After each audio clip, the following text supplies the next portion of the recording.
दोडक्यापासून तुम्ही भरपूर वेगवेगळ्या रेसिपीज केल्या असतील, पण ही रेसिपी आजपर्यंत कधीच केली नसेल, कारण रेसिपी खूप वेगळी आणि एकदम नवीन आहे.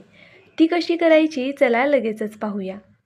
हाय हॅलो नमस्ते, मी पूजा. मी आणि बरंच काही या यूट्यूब चॅनलवर तुम्हा सगळ्यांचं अगदी मनापासून स्वागत करते. तर पहा, इथे मी या रेसिपीसाठी दोडका कट करून घेतलेला आहे आणि शेंगदाणे घेतलेले आहेत. इथे ही लहान वाटी आहे शेंगदाणे आणि अर्धी वाटी शेंगदाणे मी घेतलेले आहेत. दोडकासुद्धा आपल्याला पहा अशा पद्धतीने त्याची साल काढून घ्यायची आहे. जी वरची शिरा असतात ना, त्या संपूर्ण शिरा आपल्याला काढून टाकायच्या आहेत अशा पद्धतीने. आणि त्यानंतरनं दोडका जसा दाखवला आहे ना त्या पद्धतीने कट करून घ्यायचा आहे.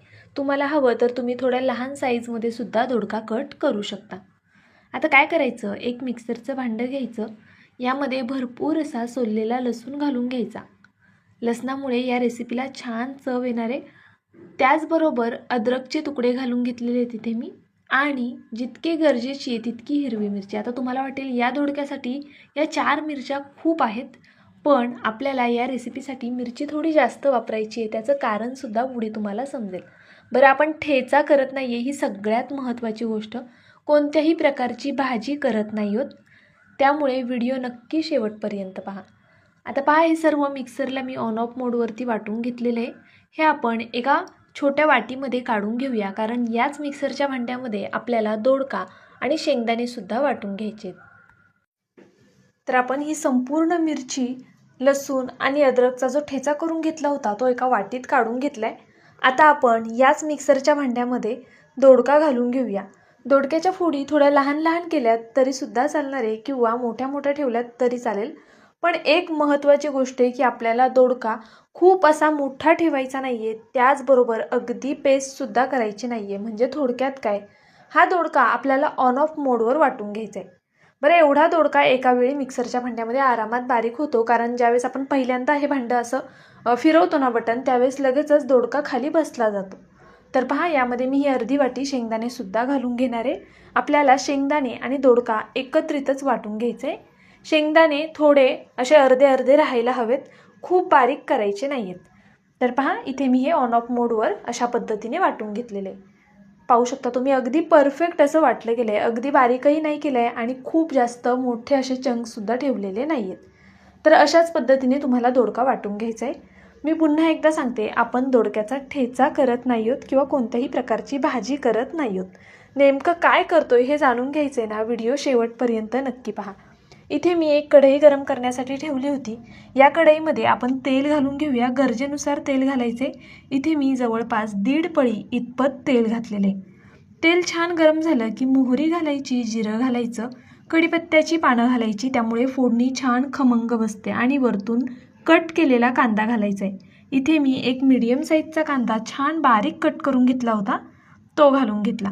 थोडक्यात काय, मिक्सरच्या भांड्यामध्ये आपण जे वाटण वाटून घेतलं आहे ना आत्ता दोडक्याचं, तो जेवढा ठेचा आहे ना तयार झालेला, अगदी तेवढाच कांदा आपल्याला समप्रमाणामध्ये लागणार आहे.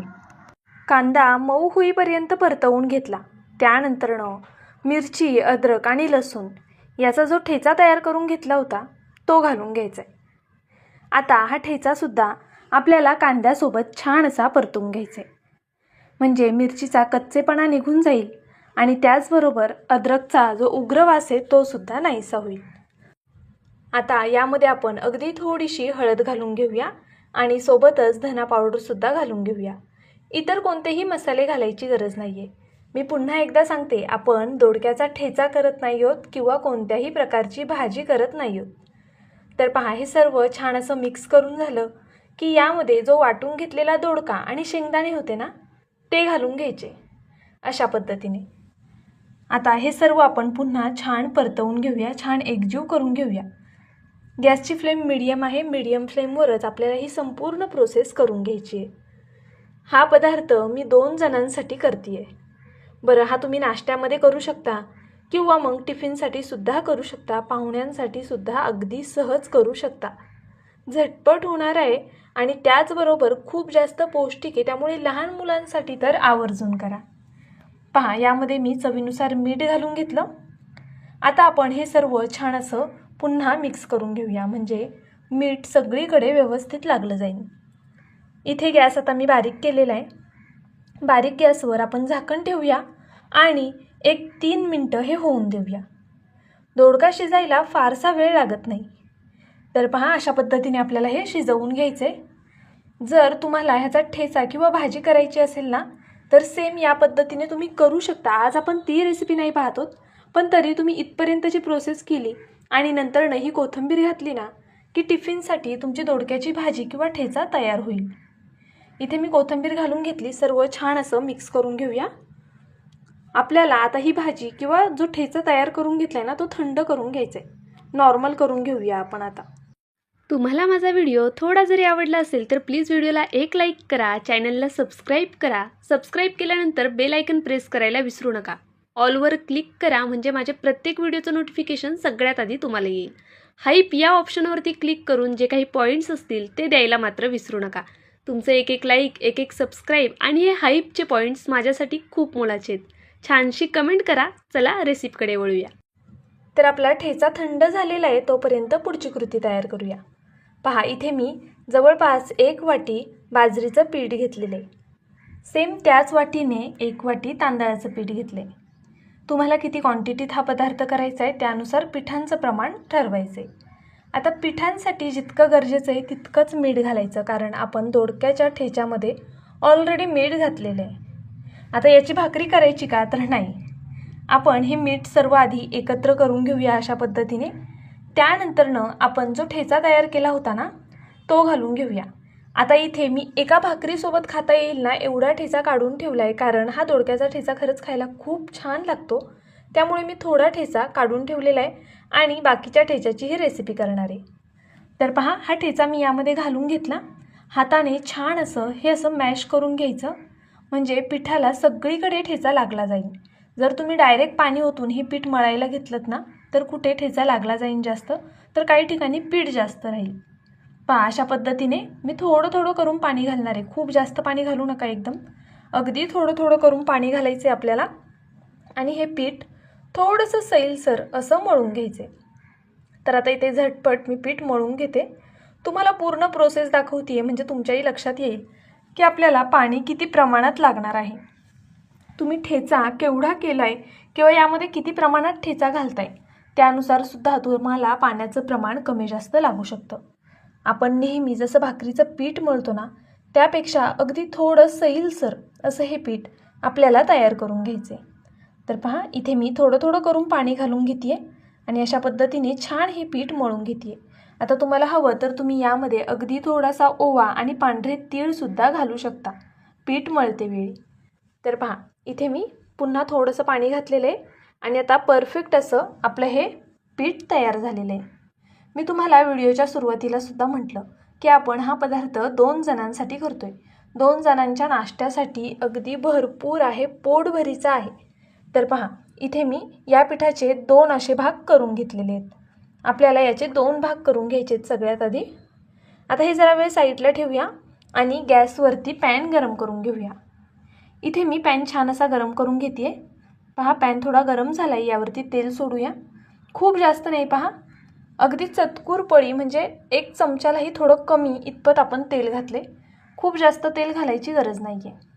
अर्थात तुमच्या आवडीनुसार तुम्ही तेलाचं प्रमाण कमी जास्त करू शकता. आता आपण जे 2 गोळे तयार करून ठेवले होते ना, त्यातला 1 गोळा इथे मी ठेवून घेतला. हात थोडा ओला करून घ्यायचा आणि अशा पद्धतीने हे आपल्याला थापून घ्यायचे. हात ओला करायचा. जर हे पीठ हाताला चिटकायला लागलं ना, तर हात ओला करायचा म्हणजे सहज असं हे थापता येतं. आणि अशा पद्धतीने जितकं शक्य होईल तितकं हे पातळ थापून घ्यायचे. तर पहा, इथे मी संपूर्ण हे थालीपीठ थापून घेतले. अगदी सहज असं हे थापता येतं आणि खायला खूप जास्त चविष्ट लागतं. आता थोडा वेळ झाकण ठेवूया म्हणजे जे पीठ आहेत ती छान लवकर शिजली जातील. तर पहा, इथे मी झाकण ठेवलेलं आहे आणि 1 मिनिटासाठी फक्त झाकण ठेवलं होतं. गॅस मीडियम आहे. आता आपण ह्याची एक बाजू पलटी करून घेऊया.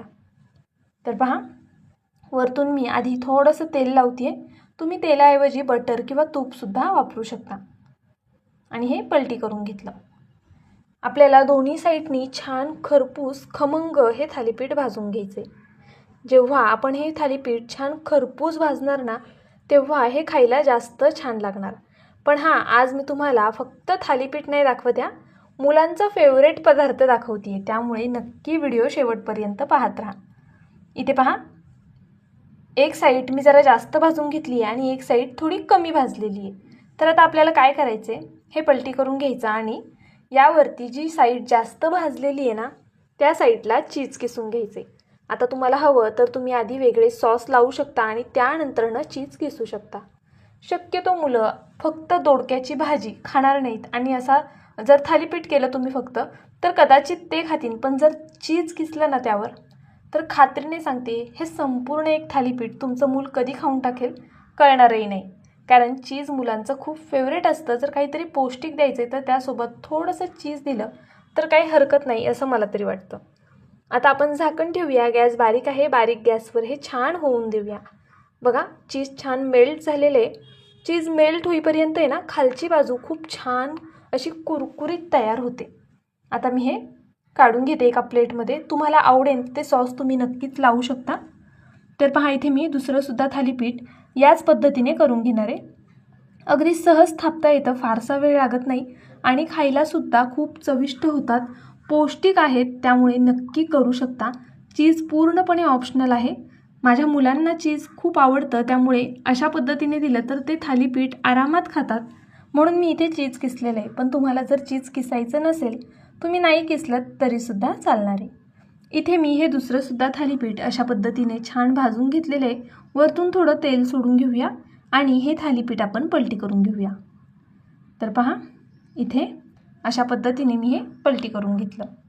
दोन्ही साईड छान खरपूसच भाजून घ्यायचे आहेत, म्हणजे याला एक जरा कुरकुरीतपणा येतो आणि आपण ज्यावेळेस हा पिझ्झा खातो ना त्यावेळेस तो खायला छान लागतो.